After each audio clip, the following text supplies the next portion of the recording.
So గౌరవనీయులు రేవంత్ రెడ్డి మనం ఏంటని చెప్పంటే ఇప్పుడు ప్రతి అది ఎక్కడైనా కావచ్చు ఒక ఆడబిడ్డ ధైర్యంగా ఉందని చెప్పి తనకు ఇల్లు కావాలి. బట్ ఇప్పుడు కాలం ఎట్లని చెప్పి ఇల్లు అనేది చాలా కష్టంగా ఉంది.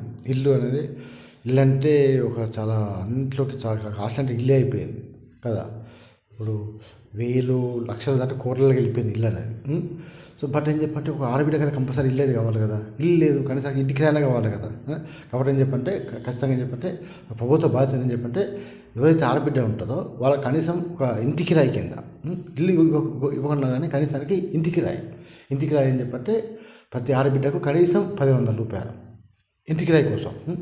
సో సరే మనకేం చెప్పండి మనకు రేషన్ కార్డు ఉంది కాబట్టి దాంతో కనీసం ఒక ఇక రైస్ అవి వెళ్ళిపోతాయి. బట్ ఏం చెప్పి ఇంటికి రాయి కంపల్సరీ కదా. మనకు ఒకప్పుడు ఇంద్రమ్మ చెప్పినప్పుడు ఇంద్రమ్మ ఏం చెప్పింది, రోటీ కప్ మకాన్ అన్నది. సో మకాన్ అంటే ఇల్లు. సో ఇల్లు అనేది ప్రతి ఒక్కరికి కంపల్సరీ, అందులో ఆడబిడ్డ కంపల్సరీ.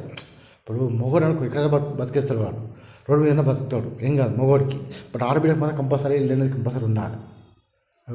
ఆడబిడ్డకు ఒక ఇల్లు ఉంటే నాకు గౌరవము, ఆ ఇల్లు కూడా మంచి ఇల్లు గౌరవంగా నిలబడుతుంది. ఆడబిడ్డకు ఒక ఇల్లు ఇస్తే మొగోడికి ఇట్లా నడుస్తుంది. మొగోడు రోడ్డు మీద అంటాడు, ఇంకా నడుతుంది. బట్ ఆడబిడ్డకు అట్లా కాదు కదా. ఆడబిడ్డకు ఒక గౌరవంగా బతకాలని చెప్పి కంపల్సరీ ఇల్లు కావాలి. ఇల్లు కనీసం ఇంటికి రాయినా కావాలి. దానికి అనేది కంపల్సరీగా ఎవరైతే ఆడబిడ్డ ఉంటారో వాళ్ళ ఇంటికి కనీసం 1,000 రూపాయలు. అంటే అది సొంత ఇల్లు ఉంటే అవసరం లేదు. వాళ్ళకి సొంత ఇల్లు ఉందనుకోండి, ఓకే హ్యాపీ. బట్ వాళ్ళకి సొంత ఇల్లు లేదు, కిరాయి ఇంట్లో ఉంటున్నారు, వాళ్ళకి కనీసం ఏం చెప్పంటే 1,000 రూపాయలు ప్రభుత్వం చెల్లించాలి. ఎవరికి? మన ఆడబిడ్డకు.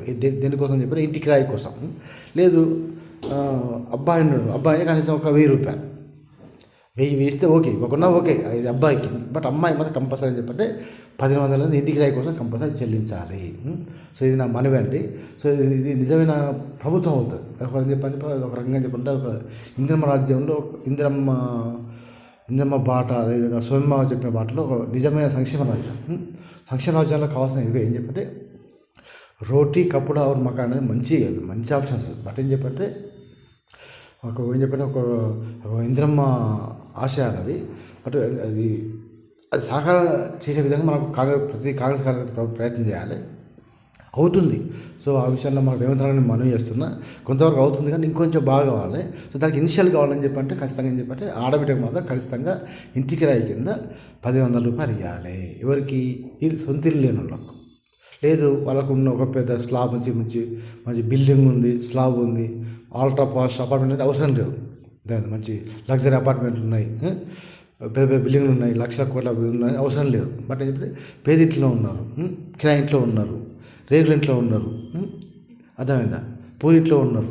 ఎటువంటి దాంట్లో మాత్రం కంపల్సరీ అని చెప్పి ఆడబిడ్డ మాత్రం కనీసం 1,000 ఇవ్వాలి. లేదు అందరూ ఆ ఇంట్లో అబ్బాయికి ఉన్నాడు, అమ్మాయి కాదు అబ్బాయి ఉన్నాడని చెప్పి అబ్బాయి కోసం ఒక 500, అమ్మాయికి 1,000. ఇంట్లో ఒక అమ్మాయిలు ముగ్గురు ఉన్నారు అనుకోండి, ముగ్గురు చెప్పంటే 3,500 4,500 రూపాయలు ఇవ్వాలి. అట్లా ఇలా అబ్బాయి ఉండండి, అబ్బాయి అంటే మనిషికి 5 ఇచ్చినా సరిపోతుంది. అబ్బాయికి లేకుండా నడుస్తుంది, అబ్బాయి ఎట్లా గెలినది. బట్ అమ్మాయికి అట్లా కాదు. అమ్మాయి గౌరవం ఉండాలని చెప్పంటే ఖచ్చితంగా ఒక అమ్మాయికి ఇల్లు కావాలి, ఇల్లు కానీ ఇంటికి రానే కావాలి.